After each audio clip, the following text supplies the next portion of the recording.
Hello, MotoAmerica fans. This is Paul Carruthers, and what am I? I'm the communications manager for MotoAmerica, and this is our weekly podcast, Off Track with Carruthers and Bice. As I mentioned, I'm Paul Carruthers, and I'm joined as always by Sean Bice, who's in the great state of Ohio.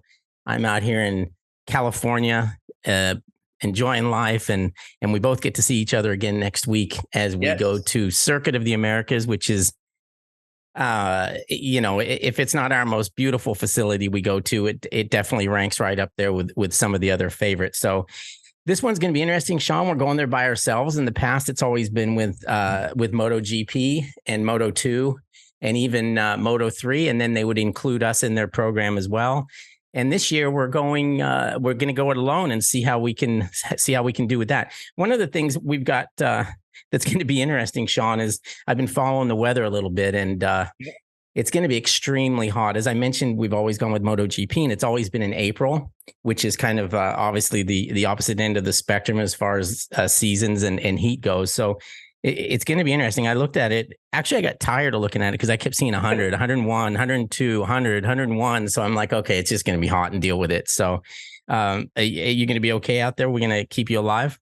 I don't know, especially, listen, MotoAmerica fans and podcast listeners, we're going to talk a little bit about the weather because here in Central Ohio, it's actually turned, it's comfortable. It's like it's been in the mid 70s this week. We haven't had a cloud in the sky. It's been just a beautiful, beautiful late summer time of the year, or weather wise. And I am going to be going into the belly of the beast in that heat there. So that's going to be a little different. And Paul, this weather we're having out here feels like it's a little bit like, San Diego, Southern California weather in terms of that comfortable climate. So I think it's going to be a little bit of a rude awakening for all of us. But, the great thing is obviously we're going to have that place to ourselves, which is really fantastic. Yeah. I mean, the only negative we've ever had when we've been there with Dorn is, you're kind of, it's like you're a guest in their house when we're there with them. And sometimes it's, they always do a good job of making us feel comfortable, but there's a lot of, I know for the teams and stuff, there's a lot of hassle that goes along with it. They've got to get their stuff out to pit lane real quick, and then they've got to get it out of there real quick. And the practice sessions have been like sometimes 7:30 in the morning and then not do anything again until like, 5 or 6 at night. So it's been a bit of a chore. So at least this way we'll be back to our regular schedule. We got a full program of classes and tons of racing. And I think that's a pretty good segue to our guest, because this young man is going to have plenty of racing to do there. And hopefully I have a feeling he's okay in the heat because he's a Florida boy. Yep. And so let's bring him in. Our guest today is Stefano Mesa. Stefano's third in the Supersport Championship, and he won race 1 at Pittsburgh for his first race win of the year. And then we got an announcement this past week.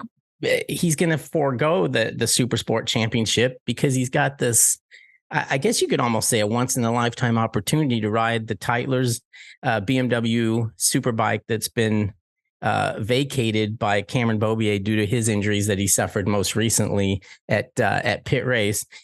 So Stefano Mesa is going to get for the first time, I believe, in his career, he's going to get the chance to ride a top-notch superbike in the superbike class with the big boys of MotoAmerica. And I can imagine he's very excited about that. We're going to talk to him in a second. And in addition to that, he's also going to race Super Hooligans. Sean, how do you pronounce the name of that bike? Energica. Eva Rebel RS. But there you go. So he's also going to be busy because he's going to ride that in the Super Hooligans class, as he has been for all the rounds that they've had so far. So Stefano, I'm a little tired just even talking about all the stuff you got to do. So how excited are you to get going and get down there? And also, before we forget, it's also a racetrack that he's never been to. So he's got a bunch of new things on his plate, and I have a feeling he's going to handle it just fine. Yeah, definitely. Thank you guys for having me, first of all. And yeah, I mean, just how you guys said, the news about the Superbike was a big surprise for all of us. But it was a decision. It was a hard decision to take, because how you mentioned, I'm third in the championship, possibly battling for a second place in the championship, But how you also mentioned, this is a one-time life opportunity that comes around. So it wasn't really putting it to the side on my books, you know? Right. Now, you said that the decision was a bit difficult, and I can understand that. But this has been the first year, at least that I know of, that you've actually had like a team that wasn't so much dependent on you doing things other than riding the motorcycle. And that's with the Tytlers Kawasaki that you've been riding in Supersport. And now you're making the move over to, it's basically switching, from one awning to the other. And this awning's a little bigger. And obviously there's going to be even more help for you. You've had a big change this year, just going from like the family run team to a team with a lot more backing. Is that accurate?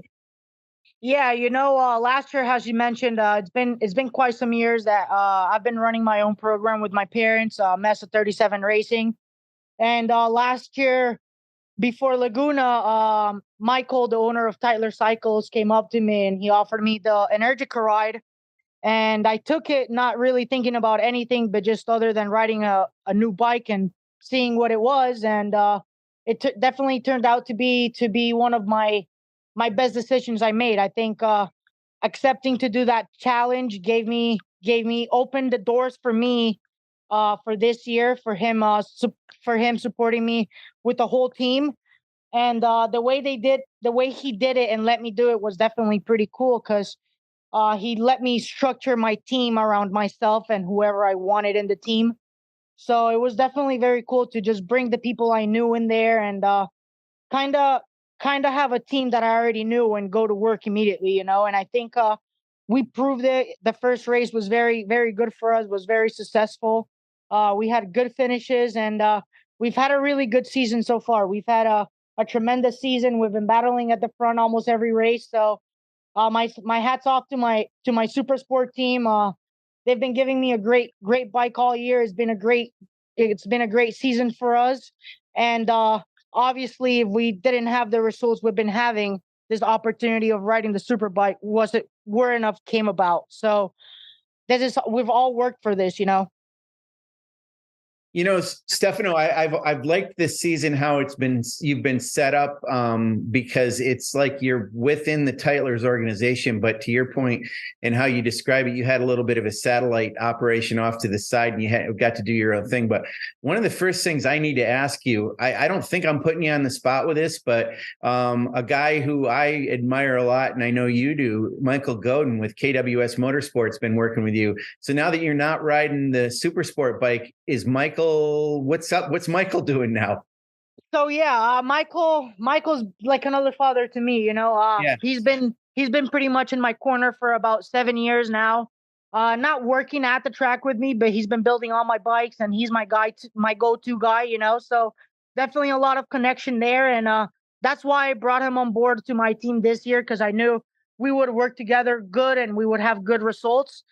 And definitely, it's very sad leaving my team behind, but they have a very good team going on, and somebody's going to be on that bike at COTA in New Jersey finishing the season. I can't really say who it would be at the moment, but wow, it's a very good choice, I think, and I think it's going to move the paddock a little bit. So just really looking forward to see what they can do on the bike and just keeping the program alive, Wow. Stefano, this is some breaking news, because, I have the benefit of going through the entry lists and seeing, and a lot of times it changes as we get closer to the round because riders are added or dropped off or things like that. And I have not seen that. Is this going to be a Mesa 37 Racing Kawasaki? No, this will be a Tytlers Racing team. It's gonna be the team I was doing. The Supersport team is gonna remain the same. The only thing that's gonna change is gonna be the rider. Another rider is gonna come in to fill for me or finish the year out. And excellent. Yeah. So you're not really. So you're walking away from Supersport for 2 races, but you're still in the field with the bike, and Michael Godin is he working with this other rider that's going to be announced? Correct. Yeah. So the rider's going to have the whole support I've been having. He's going to have all three guys I've been having this year. That it's Golden, Steven Roth, and Zeki Martinez, the data guy that comes from Argentina. Yeah. So this rider is going to have all the amenities I've been having all year. So really looking forward to see what they can do. I think the choice Michael took for the rider is a very good decision. I obviously threw the spoon in there and said a few names that I thought that was a good choice for the bike, but ultimately he took his decision. So I'm very happy he took it. I'm excited to see how all that's gonna go off. And yeah, I mean, it's gonna be a whole team. So the Supersport team's not going nowhere yet. It's still there. Wow, that's good news. That's good to hear. And the funny thing is, I was kind of thinking, after the last round, Xavi Flores, I mean, this is not saying anything that isn't known because he's publicly stated this. He's been getting a little impatient with the fact that he's frustrated right now quite a bit. And I thought, well, gee, that 636 is not going to be in the equation now that Stefano's moving up, but that's not actually going to be the case. Good job. You're going to keep that Kawasaki in there so it can be a B under Flores' bonnet a little bit. That's good to know. Yeah, I think after Pitt, we definitely got a little bit more under Xavi's skin. I think at Pitt, we did a good job. Me and the team did a good job, and we won the first race. And Tyler was right there battling with us, and he escaped with the second win race. So we're definitely the class is picked up to Xavi's standards. I think we've been learning a lot from him. He definitely brought some talent to the U.S. and definitely taught us a few things. But I think we all went to work. The class been rolling pretty good. Everybody, there's the top 5, top 6 on the class is anybody could win it, So I'm excited to keep the bike in the grid, and I think the rider will do a good job at it. Okay, well, good. I won't worry about Michael Godin anymore and the rest of your crew, of course. So that's good news. So let's talk about the Superbike situation a little bit. And you mentioned about Michael Kiley and boy, he's got a huge commitment to you, Stefano. It's good to see that and how you're the right one to do this in place of Cameron Beaubier that shut it down for the last 2 rounds of the season, last 4 races. But it's going to be interesting. So PJ Jacobson, one of the other riders on the team, is about of your stature. He's like a couple inches taller than you, but you guys are pretty close to the same size. Then you got crazy man 6'4" Corey Alexander over there, who's that's kind of interesting. I've always wondered about this anyway. But do you think that as far as setup and everything goes, I mean, I imagine you're probably going to talk more with PJ because how well do you know him? And have you you've raced against him before for sure. So do you think you're going to rely on him a little bit more for setup, or are you just going to do your own thing? What's the plan? That's a hard question. As you mentioned, I've raced with both of my teammates in the past, and we've had some great battles in the past. So it's definitely very cool going to a team that I've kind of raced against. I know them a little bit. But the Superbike is going to be a whole different animal. It's my first time hopping on something this caliber. It's going to be a full learning experience for me. I'm going to have my hands full, but I'm ready for the challenge. It's going to be very interesting. Hopefully I can rely on my teammates a little bit. Once we get to the racetrack, obviously it's kind of you're on your own sometimes, but definitely going to rely on my teammates a little bit, going to try and pick their brain. And honestly, it's just, I want to have some fun on the bike. And I know if I get the good feeling with the bike and I have some fun, maybe we can do something, Yeah, and since you've been part of that team, Stefano, and as far as your crew chief goes, Dave Weaver, I assume you know him or you know of him. He's been in the paddock a long time. How well do you know him? And do you think you'll integrate with him well? And the other guys on the team, Seb Fontenelle, and a couple of the other guys that worked with closely with Cameron, is that going to be pretty seamless for you? Yeah, so I think we're all aiming for the same objective. So I think it's going to be very seamless. We all kind of know what we're working against and what we got to work at. So I've worked with Dave in the past a little bit, not such in depth, but at Daytona at the beginning of the year, he helped us out a little bit with the electric bike. So we've worked with each other a little bit. It's definitely going to be a learning experience because I mean the super bikes just apply so much more to everything. So I'm definitely going to have my hands full. You know, it's going to be. I'm very anxious. I'm very nervous. I'm a little nervous. You know, I'm not sure what to expect since it's such a it's such a good bike. You know, I know it has the potential to do very good. So hopefully we can pick it up real quick and do a good job with it. Well, I'm looking forward to seeing it. I think I think I probably speak for most people in the paddock. It's nice to see you finally get this kind of opportunity because you've obviously deserved it. You've been around a long time. You race more than anybody, I think, in that whole paddock with all the club stuff you do and things like that have obviously slowed down a bit this year because your focus has been on a full MotoAmerica season. But I think everyone's excited to see what you can do. What part of it, like I always think like, how would I feel about going into this thing if I was him? And I don't, what part makes you the most nervous? Is it riding the bike? Is it that level of competition that's gone up? I mean, you're a guy that's used to getting your elbows out, and I don't think you're intimidated by anybody. But when you look at that class, there's a lot of intimidation there. I don't look at it that way. You know, I've raced against all those dudes that are in the class in the past. You know, so not really intimidation.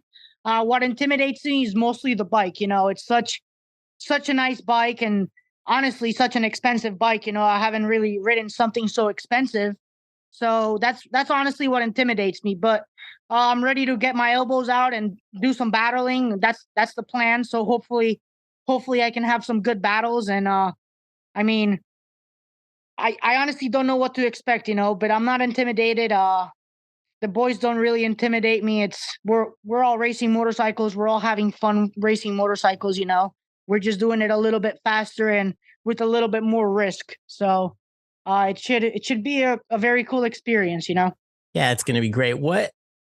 Looking at COTA, and I know you haven't ridden there before. I don't know if you've been watching videos or if you do video games or whatever, but I'm sure you have a pretty good idea of which way it goes. But is that going to be a difficult circuit to learn, or is it? And I mean, it's long, which usually makes things a little more difficult, and it's got some stuff that's blind, which makes it more difficult as well. But do you see that as being a big challenge, or the amount of racing you do at so many different circuits, you're probably pretty quick to adapt to different things? I think it'd definitely be a little challenging just because it's so massive and just because it's Circuit of Americas, you know. But I think an advantage I have is that I go to a lot of new places and just kind of have to go fast immediately, you know. And this year I had to do it at the Ridge. So, and I kind of picked that up pretty quick. And I think the Ridge is a very, very tricky track.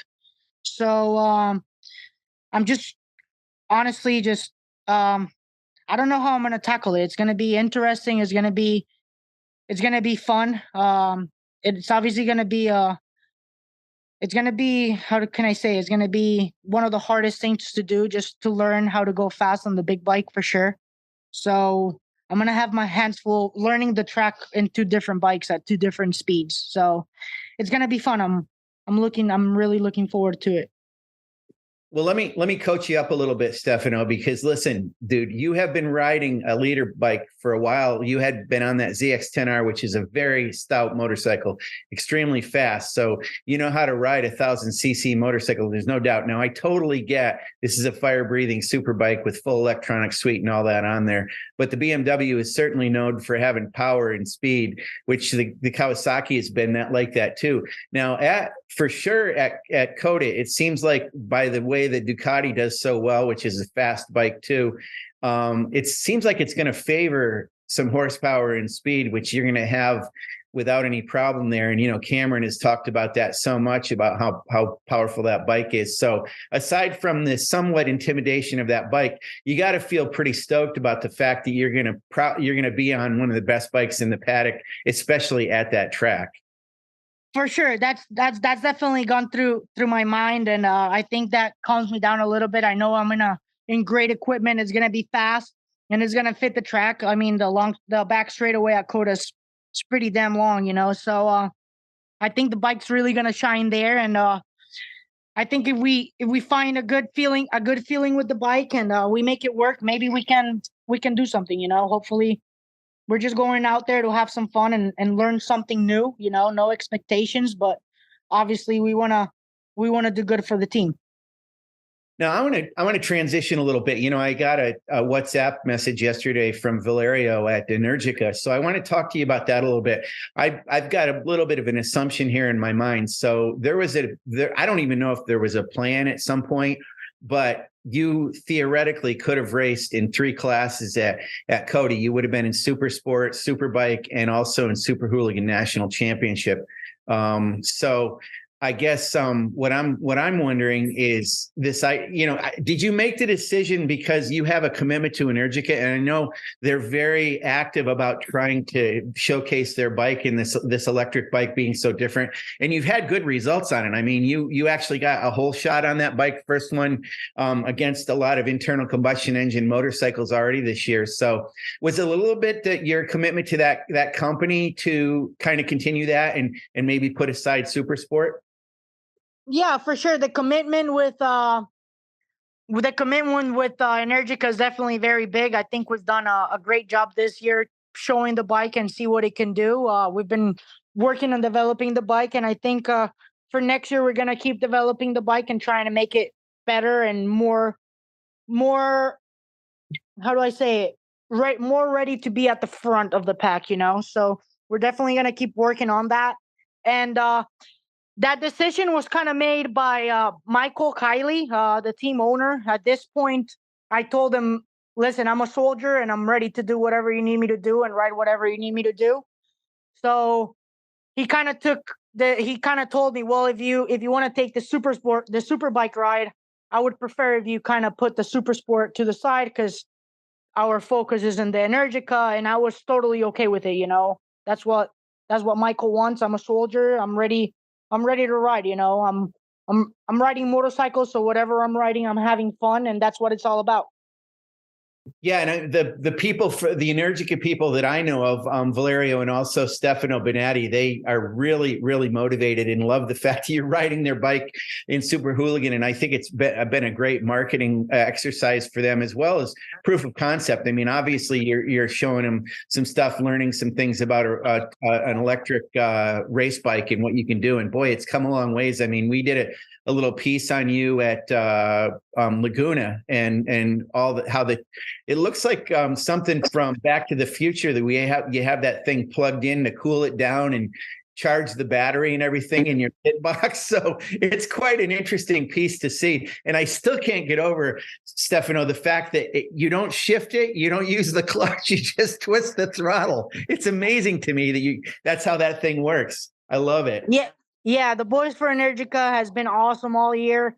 They're doing the same thing we're doing. They're trying to do the best we can, trying to really showcase this bike and what electric's all about. So my hat's off to all those guys. They've done a great job. And how you say, they're such nice guys, such down to earth, and just really, really love the sport. Even if it's gas, they're always cheering for me on the other classes when I'm out there. So it's definitely very cool to have a crew that's just there to support you and have fun. Don't matter what you're riding, So, Stefano, I want to ask you, we're going to COTA, Circuit of the Americas, and obviously you live in Florida, but we put you down as Colombian nationality, and you're from Medellin, Colombia, I believe.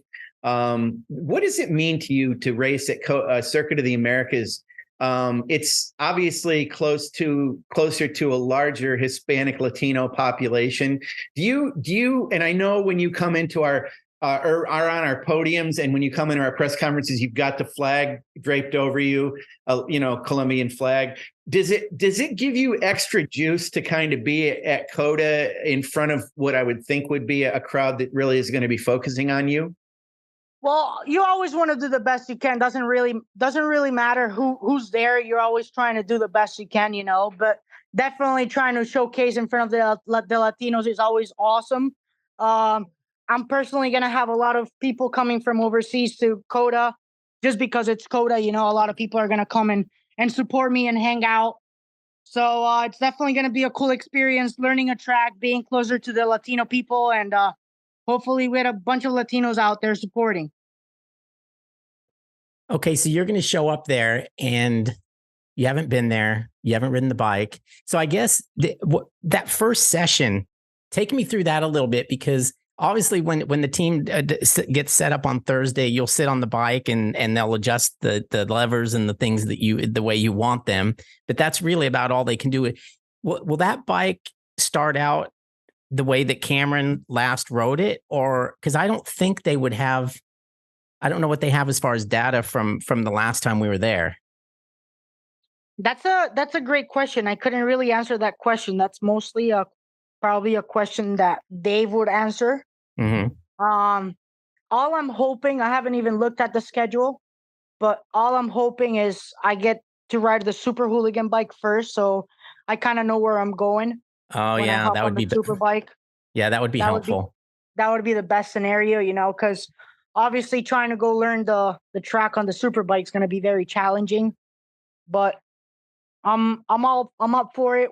However it comes, I'm going to tackle it and do the best I can. And hey, it's a track. It goes left or right, and probably seen all those corners at some of the tracks. So just kind of putting it together and just working at it, Well, it's funny because Sean brought it up with the electric bike and no shifting, no this, no that. I mean, it's probably the best bike in the world to learn a circuit on, because you don't have to worry about that stuff. You just have to worry about learning the track.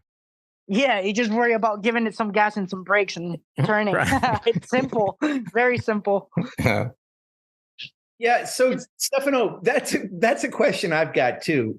Is taking all of it into consideration, I think I know the answer to this, but I still want to ask you: is the Energica an easier bike to race than a regular internal combustion engine bike? Not like that. It got its challenges. It might shine in some places, like maybe in the brakes. We're doing a lot of stuff on a gas bike. We're going through shifts. We're messing with the clutch. We're having to do a lot with the bike to make it go into the corner the way we want it. With the Energica, is not like that. It's kind of like just grab the brakes and kind of put the weight where you want it, So it's definitely very different, but it might be easier. It might be more rider friendly, but you still gotta do some things that you wouldn't do like on a gas bike to make it work. The chassis are very different. The power delivery is completely different. So some things might transition over and some things might not. Yeah, I think I might even equate it to, in a general sense, a lot of people can ride motorcycles or know how to ride motorcycles. Not a lot of them know how to race them or go fast. So I think probably that's what you're trying to say. The other thing about COTA, and I know you know which way the track goes and how the layout is, I have trouble fitting into my head this idea of on that front straightaway, you go like a bat out of hell up that hill, and then you almost turn around and go 180 degrees. It's not quite, but you bend back and go the other way a little bit. That first turn you got to be wondering what that's going to feel like. Are you looking forward to that? Yeah, I'm definitely looking forward to it. I've heard it's like a roller coaster, and I hear the uphills help you slow down. So I know that's going to be a challenge to figure that corner out, especially because you really gotta slow down for the slowest part of the corner, to make the corner. So it's definitely going to be interesting, but it's a challenge I've been through already. So just looking forward to it. It's going to be a lot of fun. Yeah, so let's talk. I haven't asked you about this recently. Well, there's a couple of things I got to kid with you about, Stefano. One of them is Paul and I know this fully well. We'd get you in the past years when I call you a mercenary. You would show up and chase the money, and you'd get on the podium. You'd win. You'd get on the podium, and we'd always go, "Hey, so you going to be at the next round?" No, dude, I don't think so. And then then we'd find out you did show up or something, but we never knew what you're up to. So at least now that you're on this team, we know you're going to be there. We know we're going to be able to talk to you. So I just want to tell you, I'm kind of happy that you have that consistency in your life, but that has to feel pretty good, doesn't it? I mean, you're not it's got to be less hectic for you. Definitely feels awesome. Definitely feels awesome getting the support from Tytlers. I can't thank Michael, Kylie, and the whole family and my whole team for just being by my side and supporting me throughout the year. I mean, honestly, if it wasn't for them, I wouldn't know what I would be doing this year. I would probably be doing the same thing I've been doing past years. Maybe yes, maybe not. We'll see if I can show up, but very grateful for them for giving me the opportunity.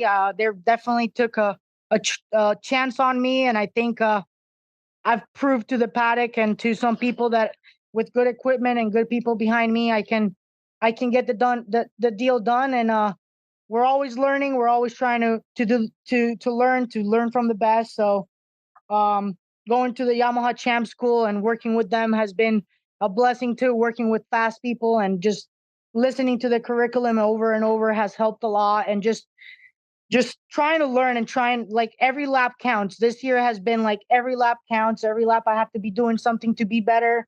Every lap I have to try something different to be better. And just every lap has to be as fast as I can. There can't be no slow laps, So everything's been better this year. Everything's clicked much more. Having great crew behind me has been great. Having Michael behind me and just Steven and Seki having a data guy behind me has been great. I've learned a lot about data. I've learned a lot about a motorcycle, how a motorcycle works. I've actually learned a lot about how myself works on top of a motorcycle. So it's been a great year full of learning experiences, and very grateful for just all the opportunity that's come my way this year. It's been a great year. It's been a great year for my career. We've showed a lot of potential, and hopefully we just keep growing as a rider. That's what it's all about.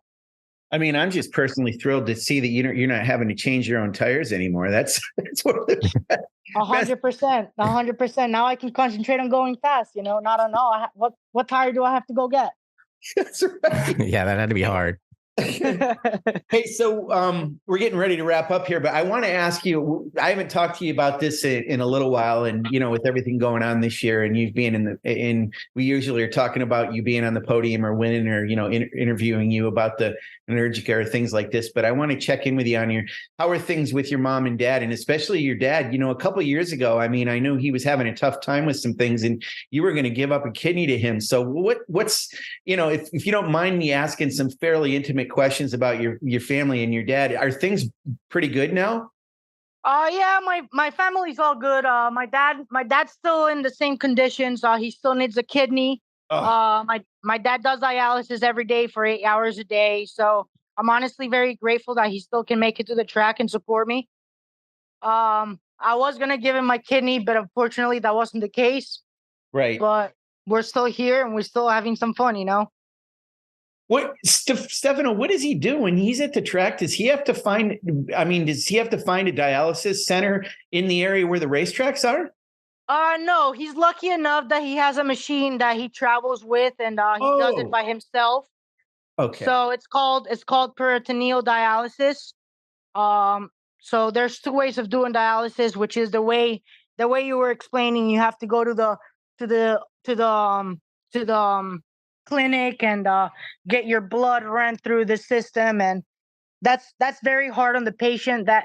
They say it's like they go through a triathlon every time they do dialysis that way, because they get their heart pumping so fast because it has to keep up with the system, and so it's very hard on the patient. So he's doing the peritoneal dialysis, which is at home. It's not as hard on him, but honestly, it kind of sucks because he has to be plugged up to a machine 8 hours a day. So he tries to do it at night, so sometimes he can't sleep. So it's hard on him, but he got the hang of it. He feels okay when he does it, and he's in the list to get a kidney. So hopefully, that's honestly a hard scenario there, but honestly, hopefully he gets it here soon. Well, you certainly do your family proud, and your mom and dad. I mean, I know they obviously love you so much and think the world of what you're doing. I mean, it's so fun to see the smile on your mom's face whenever I see her. I mean, she's just such a joy to be around, and it's great that this is going to be something we'll see with you in Superbike in these next two 2 rounds too. So that's something real cool. I got one more I want to ask you. This is something I didn't know until I read this or heard about it a while back. So let's go way back to when you were younger. You got hurt. Can you tell us about what happened? And do you have any effect from that at all anymore? Yeah, well, I'm not sure which one you're talking about. Your head injury. Okay, yes. So when I was young, this was maybe when I was like 5 years old, 6 years old. I was with my father in Colombia, and we were riding back from the farm on a scooter, and it started drizzling, and I wasn't wearing a helmet. And unfortunately, we went down, and I hit my head against the sidewalk. Oh. And after that, I was already doing a little bit of dirt bikes back in the day.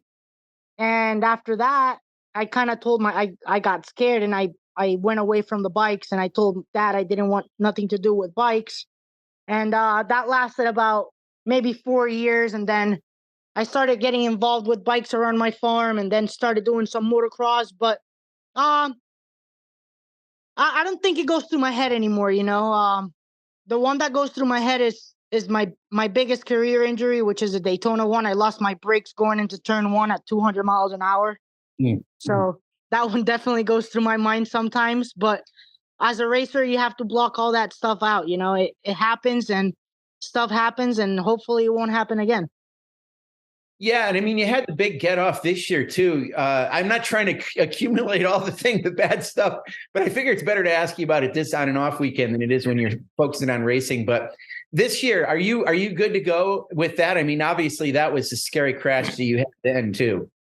Dude, that was probably one of the worst ones of my career. It was definitely very violent. I was so lucky. I was wearing great leathers, a good helmet. I mean, Dainese, the airbag definitely saved me. I would have gotten hurt if I wasn't wearing an airbag. So my hat's off to Dainese for protecting me this year. I had a great helmet on top of me. KYT definitely saved me. I didn't even have a concussion after it. That's why I was cleared to go race the Super Hooligans after it. But I mean, that was a wild one, but again, I try not thinking about it. I still see it on Instagram. Sometimes I see it pop off, so it was definitely a ride. That was a wild ride, but I'm lucky nothing happened. My gloves fell off. I was wearing some other brand. I wasn't wearing Dainese gloves, so now I wear my Dainese gloves because I learned my lesson. So my hat's off to all these people that keeps us safe out there. They do a great job developing these products and making them better and better for us every year. So I'm grateful for them that nothing happened to me this time. That's great. That's a good place to wrap. Well, listen, we're going to see you next weekend and wish you all the luck. I mean, this is such a cool thing. You're racing in Medallia Superbike for Tytlers Cycle Racing on a BMW M1000 RR, and your teammates with PJ Jacobson and Corey Alexander in the Deep End, our premier series. And you'll also be racing in Energica, Eva Rebel RS in the Mission Super Hooligan National Championship. So 2 chances to see, well, more than 2, 4 chances to see Stefano race out there at COTA. We wish you all the best this weekend, acclimating that track and that bike. Stefano, you're truly a great guy, and we love checking in with you, and we couldn't be happier. Thank you very much, guys. Thank you for having me. Thanks for the good words, and also thanks for asking me about the family. As you know, they're a huge part of it. So yes, we'll all be there at COTA and try and give them hell. All right. We'll see you next week. Thank you. Thank you, guys. Appreciate it.